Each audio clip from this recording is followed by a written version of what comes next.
चलिए बताइएगा। मैंने क्या आपको बताया कि कोशिका की खोज किसने किया? किसने किया है? और कोशिका सिद्धांत किसने दिया? किसने दिया? स्लाइडेन। और कोशिका के अध्ययन को क्या कहते हैं? और कोशिका कितने प्रकार की होती है? कौन कौन सी? यूकेरियोटिक और अच्छा, मैंने ये बताया है कि सजीव कोशिका की खोज किसने किया? सजीव कोशिका की खोज किसने किया? एंटोनी वान लीवेनहॉक ने। अच्छा, फादर ऑफ बैक्टीरियोलॉजी किसे कहते हैं? एंटोनी वान लीवेनहॉक को कहते ही नहीं कहते? कोशिका होती कितने प्रकार की है? कौन कौन सी? प्रोकैरियोटिक और प्रोकैरियोटिक कोशिका में क्या पाया जाता है?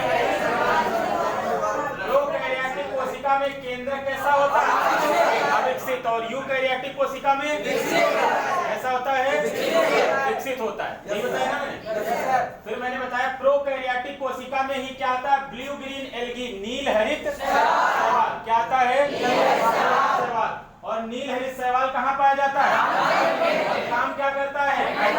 नाइट्रोजन फिक्सेशन, नाइट्रोजन का स्त्रीकरण।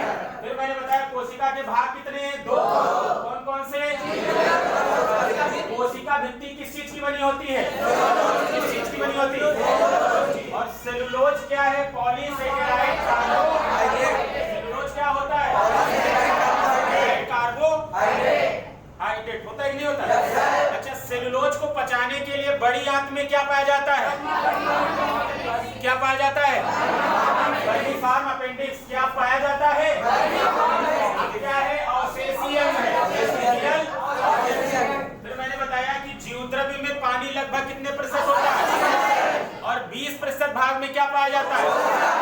कोशिका के होता है ना। माइटोकॉन्ड्रिया की खोज किसने किया? सिद्धांत किसने दिया था? और power house of the cell किसे कहते हैं? किसको कहते हैं? राइबोसोम की खोज किसने किया? किसने किया? और राइबोसोम को सबसे पहले देखा किसने था? प्रोटीन की फैक्ट्री किसे कहते हैं? किसको कहते हैं? राइबोसोम को कहते हैं ना। अच्छा, एक चीज मुझे बताइए, power house of the cell किसे कहते हैं?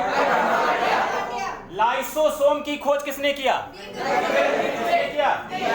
आत्महत्या की थैली किसे कहते हैं? किसको कहते हैं? लाइसोसोम को। फिर मैंने बताया इंडोप्लाज्मिक रेटिकुलम की खोज किसने किया? जे.आर. पोर्टर ने। कोशिका का कंकाल तंत्र किसे कहते हैं? इंडोप्लाज्मिक रेटिकुलम को। यहाँ तक बताया था ना मैंने। Traffic police of the cell किसे कहते हैं?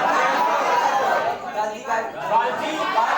और गाल्जी काय की खोज किसने किया? लवक की खोज किसने किया? हाइकेल ने। लवक शब्द किसने दिया था? लवक कितने प्रकार के होते हैं? कौन कौन से? वर्णी लवक, अवर्णी लवक और हरित लवक। मैंने बताया वर्णी लवक का काम क्या होता है?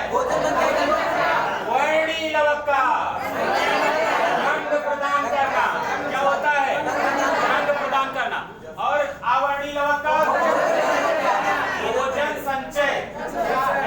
मैंने बताया टमाटर का लाल रंग किसके कारण? मैंने बताया हल्दी का पीला रंग, सेब का लाल रंग किसके कारण? पपीता का पीला रंग कैनिकाजैंथिन के कारण। किसके कारण होता है? कैनिकाजैंथिन के कारण। होता है कि नहीं होता? और फिर मैंने बताया चुकंदर का रंग किसके कारण? विटामिन के कारण। मिर्च का लाल रंग इसके कारण? कैप्सेंथिन के कारण। और हल्दी का पीला रंग इसके कारण? जैंथोफिल के कारण। अच्छा, मैंने बताया है कि हरित लवक में ही क्या पाया जाता है? क्लोरोफिल। और क्लोरोफिल के कारण ही क्या होता है? इसके कारण होता है क्लोरोफिल के कारण। और क्लोरोफिल किसमें सहायक है? प्रकाश संश्लेषण में। और प्रकाश संश्लेषण की खोज सबसे पहले किसने की? किसने हुई थी? और सबसे ज्यादा ऑक्सीजन का उत्पादन भी किससे होता है? और सबसे ज्यादा प्रकाश संश्लेषण भी किसमें होता है? सवालों में यही तक बताया था ना मैंने। अगली हेडिंग क्या डलवाई? समझ में आ रहा है? यही तरीका यूपीपी में अपनाएगा, है ना? यहीं पर लिखो, यहीं पर पढ़ो, यहीं पर याद करो और एग्जाम में जा करके छाप दो, पेपर को फाड़ दो। यही करना है। ठीक, धन्यवाद।